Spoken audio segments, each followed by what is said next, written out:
Hi there, thank you so much for joining me today. This video is a tag. I've been tagged by Zane's son to do the single shadow collection tag, and I'm really excited to do it. There are about 8 questions. They're all related to your single shadow collection, and I was very excited to get tagged in this video because 2019 has really been the year of shadows for me.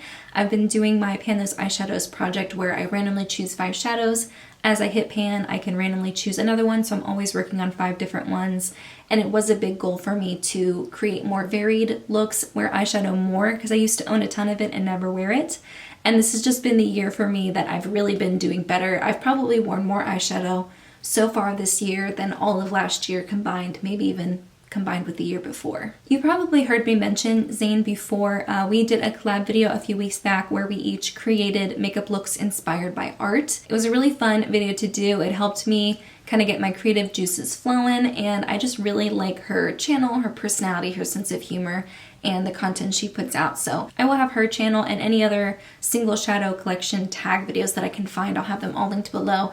I think what's really fun about this tag, I think that's a fun thing to explore because it is something that's very popular and has been for a while, at least in the YouTube community. But also this is something that is so unique for everybody. We all have incredibly unique single shadow collections if you are someone who collects singles. And so each of the answers for the questions is going to be really different depending on the person. And that's kind of what makes a tag successful, is if it's very customizable and very different for each person. And I really don't feel like I have as many as people would assume that I do.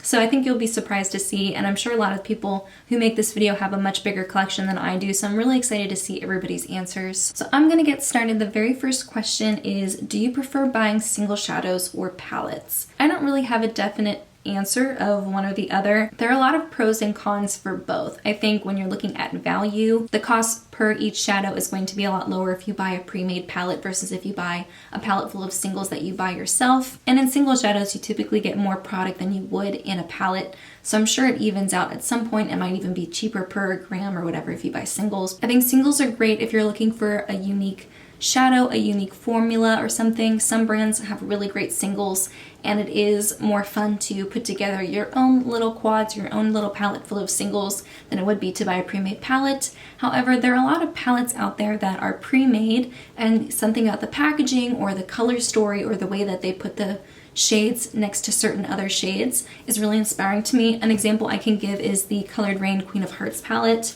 This is a very special palette to me. It has a lot of colors that I really like, and just the way the colors come together, it's very inspiring for me, and I always feel a certain type of way every time I open this palette. So there is a lot of merit in pre-made palettes as well. I don't think I'm leaning towards either one. I think it goes back and forth depending on my mood, etc.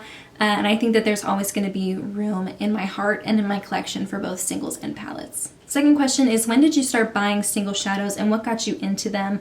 I started buying singles in January of last year, of 2018.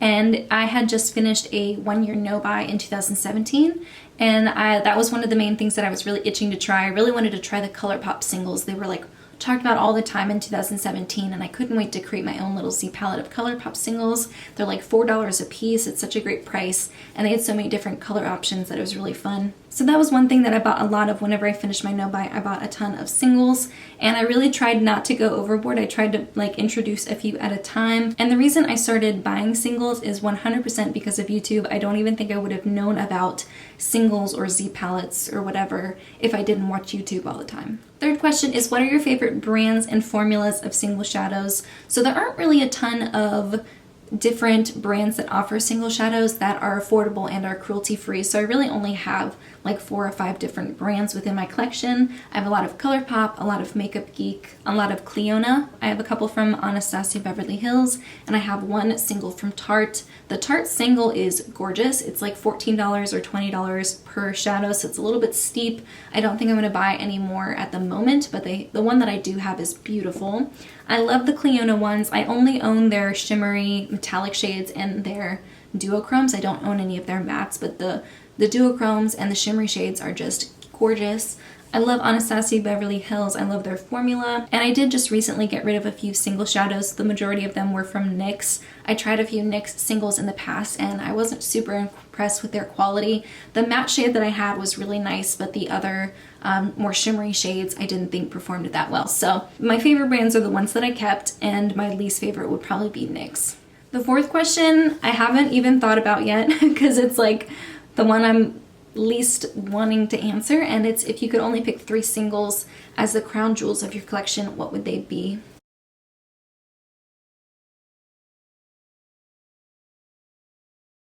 Okay, this one was not easy to do. I love all of my eyeshadows, and if I don't love them, I declutter them.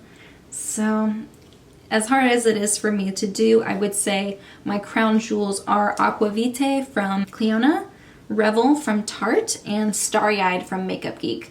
These 3 right here I would say are my crown jewels. I just think they're beautiful. I love the formulas, and you can see I've even hit pan on Starry Eyed. I think it's a gorgeous cool tone champagne shimmery shade. Beautiful. So I would say those are my crown jewels of my collection, but honestly I love all of my singles. Next question is, which brands do you want to try in the future? And definitely I want to buy more Colored Rain singles. I want to buy more of the Strobe Cosmetics singles, and I really want to try the Nabla singles. I think Zayn has a lot of Nabla singles, and the one thing that's keeping me from buying them is I can only buy them online, at least here in the US. I am going to Italy later this year, and I'm hoping I can find somewhere in store that I can go and play with Nabla singles, maybe even one of their palettes. I definitely want to try the Cliona Multi-Chromes that had just come out. I just purchased a few singles from their collection, and I also bought the Stained Glass palette, which is so gorgeous. I think you can get $10 off if you pre-order it. And it's not going to come for another 6 weeks, but I don't care. I'm just so glad I got my hands on one. It looks gorgeous. And also Ulta Beauty has singles now. I would be really curious to see what their quality is like. Lastly, part of me wants to try the Melt singles, but they're just so expensive, and I don't know how practical that packaging would be for me, the big metallic stacks.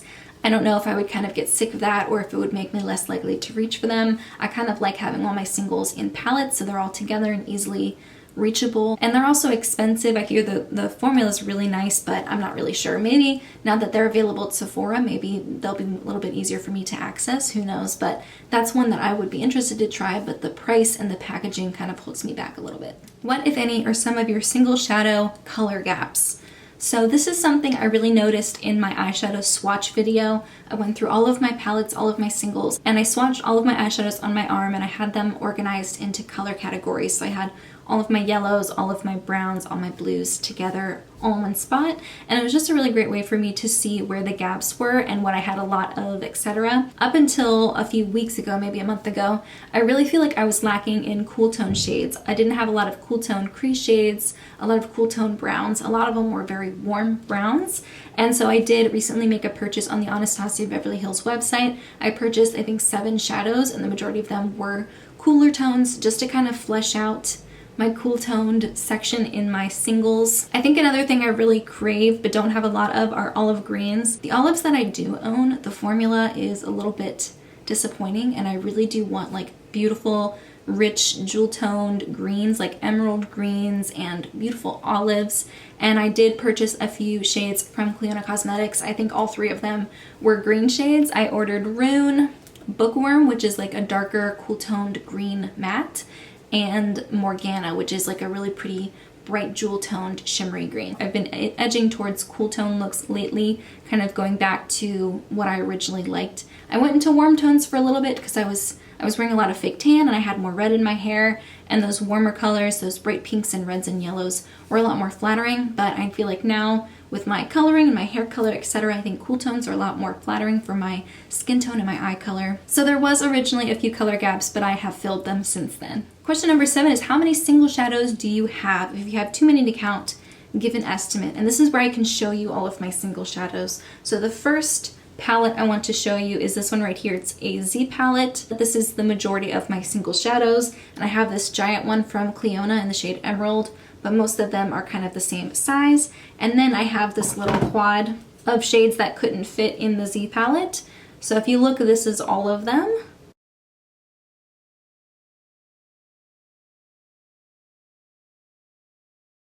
I do plan on decluttering one of these shades soon, and I do have 3 more single shadows coming in the mail, so I think that'll give me 32 shadows, 32 singles exactly. So it's not really as many as I thought I had. I thought I had more, but I guess not. Hey, so my brother just called me, and he travels a lot, so I don't get to talk to him very much, and we just talked for like an hour on the phone, so I don't even remember where I left off. I think I was on question number 7.